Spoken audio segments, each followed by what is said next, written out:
So friends, if anyone has access to your cash ledger, yes, only you and your jurisdictional officer, no one else. Because whenever you are logging into GST portal, you need password, login ID, only then it can be accessed. So, taxable person or his authorized person or the jurisdictional officer can access your cash ledger, or you can check it. So, as I was talking to you that a company has deposited 1 lakh rupees in Madhya Pradesh, they have a liberty to transfer this amount to other states also.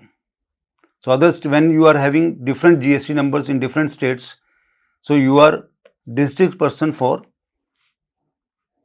same company, means person having registration number in Madhya Pradesh is district person for Rajasthan, or person in Rajasthan having GST number under same company is a district person for Madhya Pradesh or otherwise.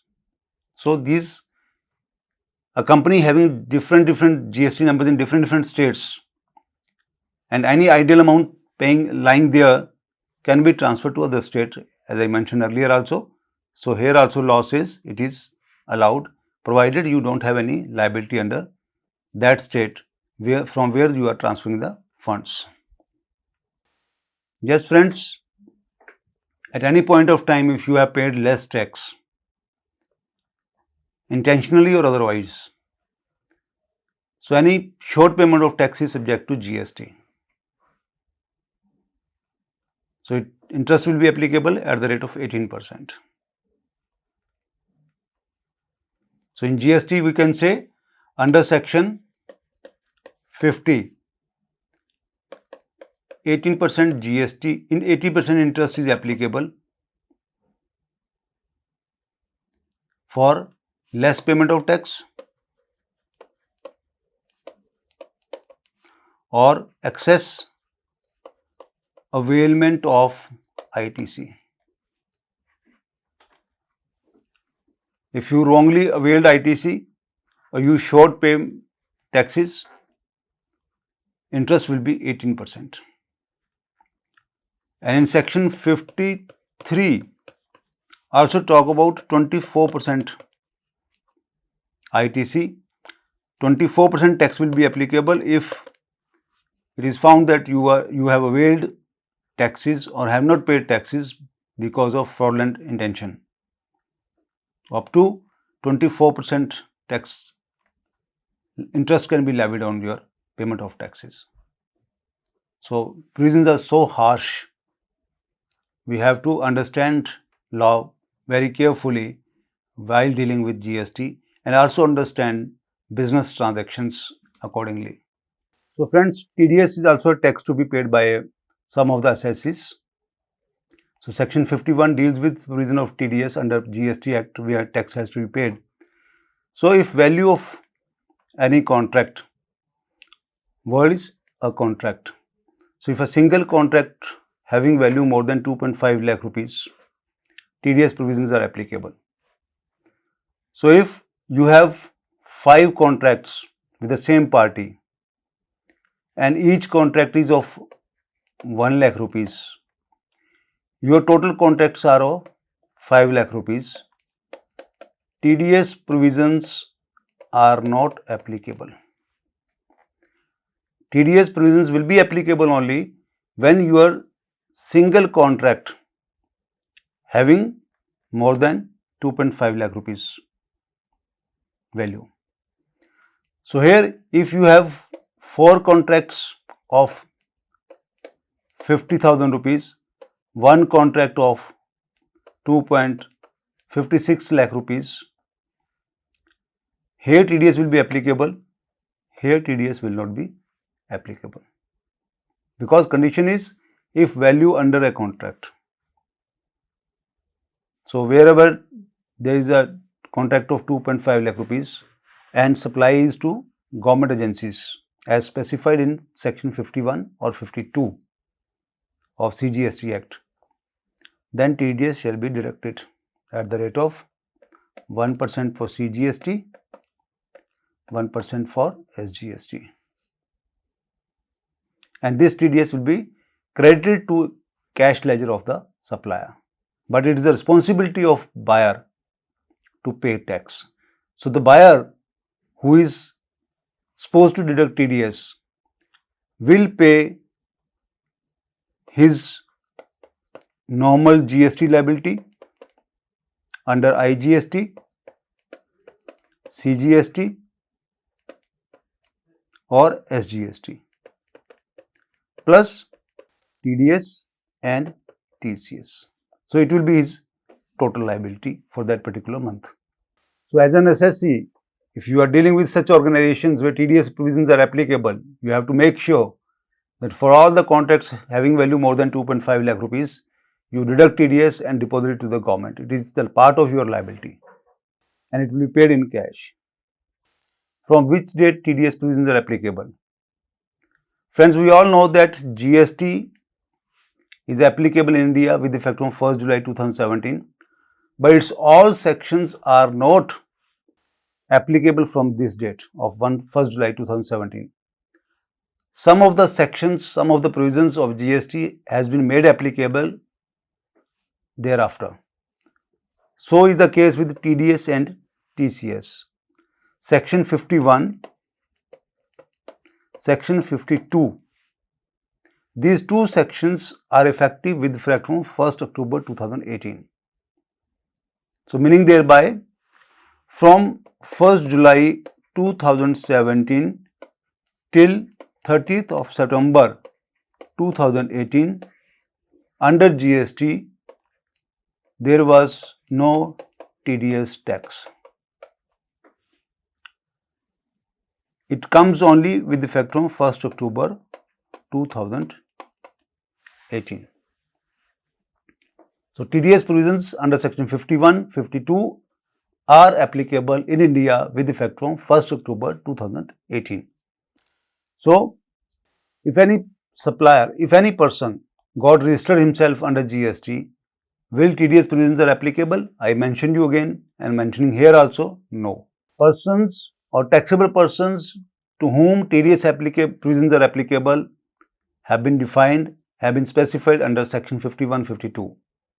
So these are government or establishment of the central state governments, local authorities, municipal corporation, panchayat and all, government agencies, including public sector undertakings. So our public sector undertakings are covered under section 51, 52 to deduct TDS and TCS. So in nutshell, any buyer supplying goods worth rupees 2.5 lakhs or more in a single contract to these government agencies before paying to supplier will deduct TDS and deposit to the GST portal or GST authorities, and whatever amount will be deducted from here will be reflected in cash ledger of that supplier, from where he can use that amount for the payment of his own tax liabilities. So TDS rates are total 2% GST, 1% under CGST, 1% under state GST. So if TDS provisions are applicable everywhere for all such transactions, it says if location of supplier and place of supply is different from the place of registration of the recipient, TDS will not be applicable. So in the given cases which I told you, that if contract is more than 2.5 lakh rupees and supplier has made supplies to government agencies, then TDS will be deducted. But in such transactions, this is the exception where TDS will not be deducted. And it says if the location of supplier and the place of supply is different from the place of registration of the recipient. So here location of supplier, let's say Haryana, place of supply is UP because material is consumed in UP, and the recipient who has placed the order, any PSU, is in Delhi. Delhi is separate state under GST. So any PSU from Delhi raise an order, purchase order to Haryana party to supply goods to their UP office. So TDS provision will not be applicable in such cases. So friends, I mention again, each contract will be dealt separately under TDS. So no TDS will be applicable. But industries, yes, to be on safer side, to avoid any type of litigation later on, they are deducting TDS and they are depositing to the government. Because if they deduct TDS, there is no loss to supplier. There is no loss to supplier. Why? Because suppose at any transaction, if TDS amount is 5,000 rupees, let's take example, TDS amount is 5,000 rupees and contract value was of 3 lakh rupees. So government agency will release payment to the supplier to the tune of 2,95,000 rupees after deducting this amount. And this amount will be deposited to supplier's cash ledger account at GST portal. And this 5,000 rupees can be used by supplier for his tax liability. So in that case, there is no loss to the supplier. Ultimately, this money will go to his own account only. But the mechanism or the delivery of this amount is from different mechanism. So we need to understand all these things when dealing with GST very carefully. So friends, whenever you are deducting TDS, any government agency or government establishment is deducting TDS, as I mentioned you earlier also, that if you have deducted TDS or if you have received tax from your consumer or buyer, you cannot retain it with you.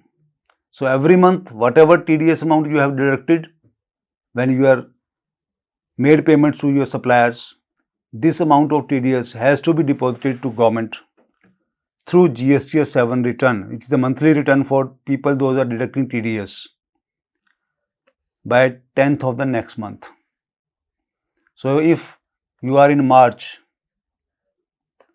you have deducted 1 lakh rupees TDS, you are supposed to deposit this tax by 10th of April to the government agency through GST 7. It's a monthly return to be filed by a person covered under section 5152 deducting TDS. We have to be very careful if we are in job with PSU that we are depositing taxes in time. So the person whose TDS has been deducted from the supplies by buyer, how he will claim, how he will avail the benefit of that credit. So once amount is deposited by the department or the government agency through GST 7, when he has filed GST 7, it shall be reflected or credited to cash ledger of the contractor or the supplier. So friends, if you have deducted TDS but have not deposited to government account, or if you have deducted 1 lakh rupees TDS but you have deposited by mistake 90,000 rupees, so 10,000 is short paid, will be subject to interest at the rate of 18%. So TDS also has to be deposited well in time, accurate amount, as it is also a liability fixed by law on you, like your outward liability. So whenever you are filing your monthly returns in GST 1, it is your outward supplied liability, and GST 7 is your TDS liability. So if at any point of time the person responsible for payment of TDS or deduction of TDS fails to deduct TDS, some of the other reasons, or he missed the bills, it happens so many times in business, then department will verify, department will investigate the case, why it has happened, and if it falls under section 73 or 74, 73 means where because of some clerical mistake you miss the bill, or 74 says if you have some fraudulent intention, that case will be dealt under respective sections and final penalty will be imposed accordingly. So friends, many times it happens that people get confused with TDS provisions and they think that TDS under income tax and the TDS under GST are the same, but it's wrong. It's wrong to say that, because in GST TDS is there, but its provisions are separate from what we have in TDS, in income tax. So we have to be very careful when dealing with TDS cases, whether the TDS we are talking about is of GST or the TDS we are talking about is of income tax. So both acts have different provisions for TDS transactions. So also it is mentioned here that GST is indirect tax, whereas income tax is a direct tax. So provisions cannot be same. So we have to be very careful when dealing with TDS provisions under GST as well as under income tax. Apart from TDS, friends, under section 52 of GST Act, of 52 of CGST Act, there are the provisions of TCS, tax collection at source. Friends, in TDS, buyer deduct TDS. In TDS provisions, buyer deduct TDS and then make payment to the supplier. But in TCS, friends, buyer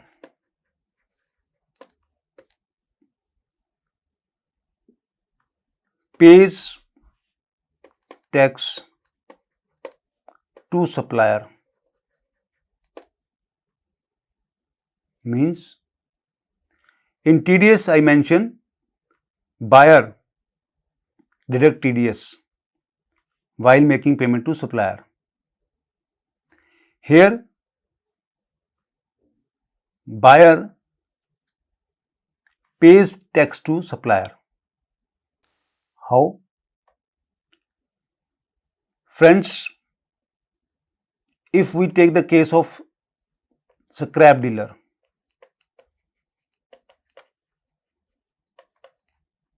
we have seen that most of the scrap dealers are not having a GST number. So section 52 CGST Act deals with such cases where scrap dealer like people don't have GST number, but they deal with the big corporate houses, with big business houses. So the government has fixed the responsibility of the corporate houses or responsibility of a registered person when they are dealing with such unregistered people. Those are not in organized sector. So when scrap dealer respond to a tender by a company or by a registered person for sale of scrap, so in this case, who is buyer? Buyer is scrap dealer. And company who is selling this scrap is the seller. So here company will collect TCS from this scrap dealer on the value of scrap sold by it.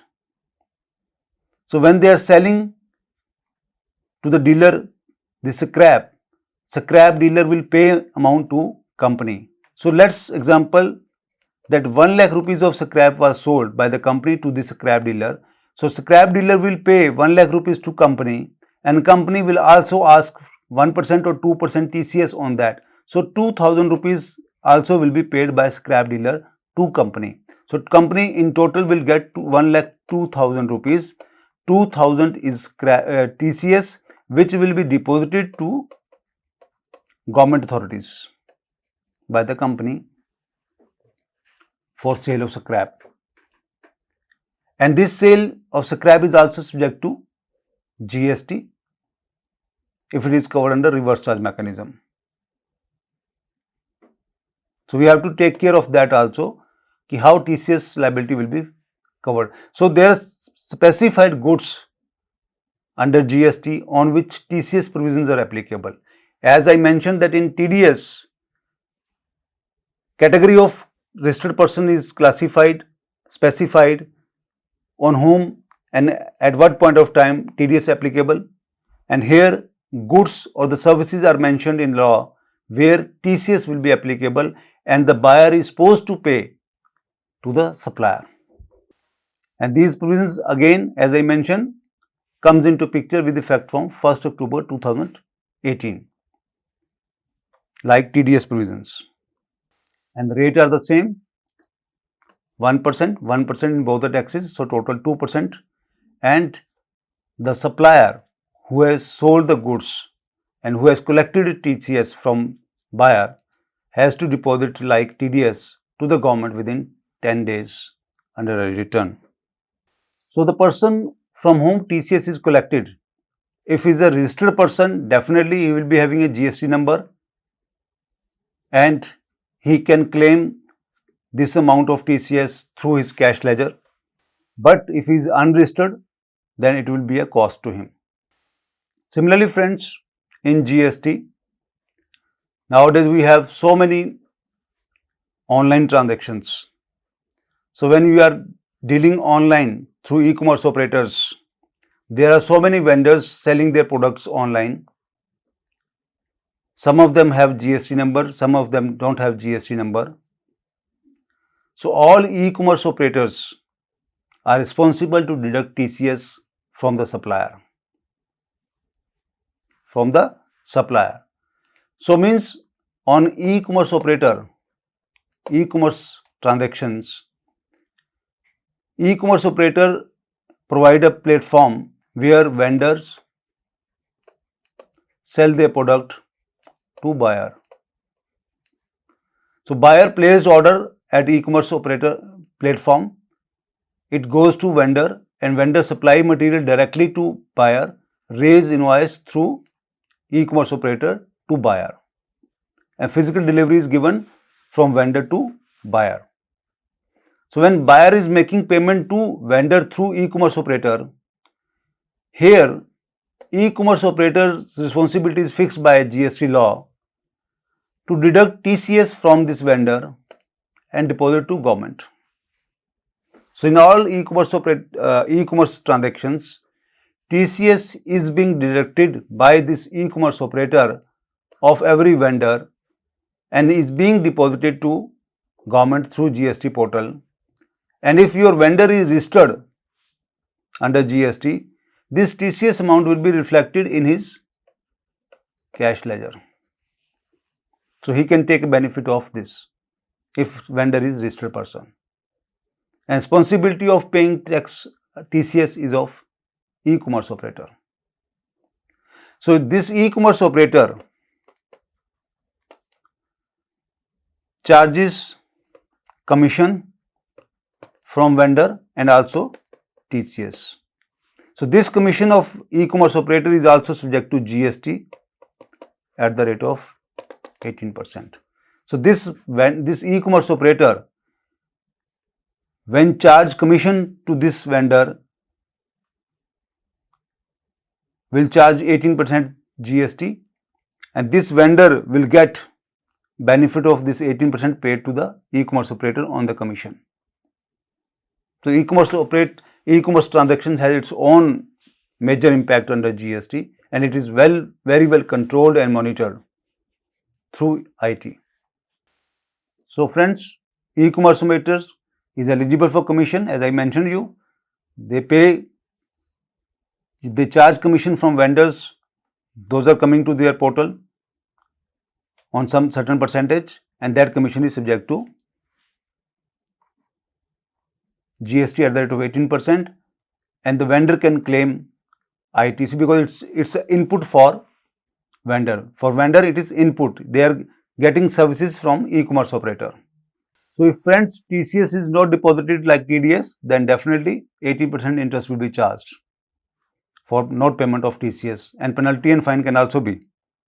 So friends, this was the section 49.12 inserted in Budget 2022 in GST Act regarding 86B condition that we were reading in previous slides, imposing restriction on use of ITC.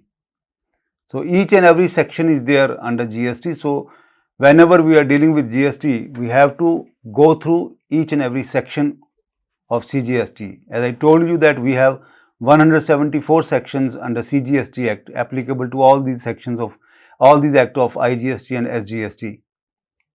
So we have to go through 174 section along with all provisions, subclauses and all, along with rules also, to understand GST as a whole. So they have tried to capture each and every business transaction, and GST is applicable. Any violation will be subject to interest and final penalty. So friends, as I mentioned you that returns are supposed to be filed under GST by each and every registered person. Whosoever has taken GST number, maybe a TDS deductor, maybe a TCS collector, maybe e-commerce operator, maybe a regular dealer, maybe a casual dealer, maybe unregistered dealer. Sometimes it happens that unregistered need to pay taxes. So here e-commerce operator need to file annual return. Yes, we have to file, we are supposed to file monthly returns as well as we have to file annual returns also. We will see the returns in next sessions. So there are provision of annual return also under GST. So friends, this was the total session on my payments under GST, how ITC will be utilized for payment of GST, and if there is not sufficient balance in ITC ledgers, then how cash will be paid, and cash mechanism described under GST for payment of cash and then set off for the payment of taxes.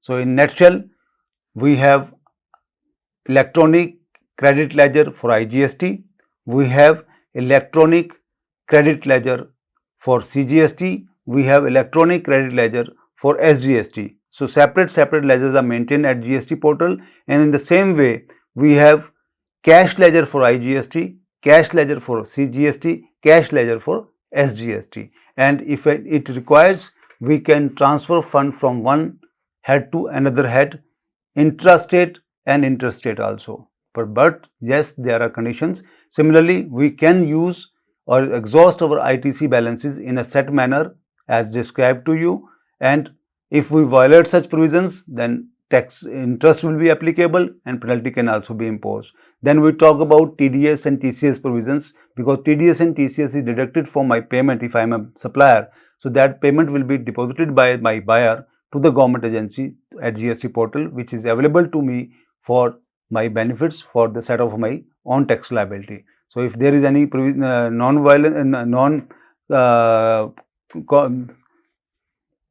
if there is any non-compliance of the provisions of the law, then definitely interest and penalty will be there. So with these words, thanks a lot and all the best.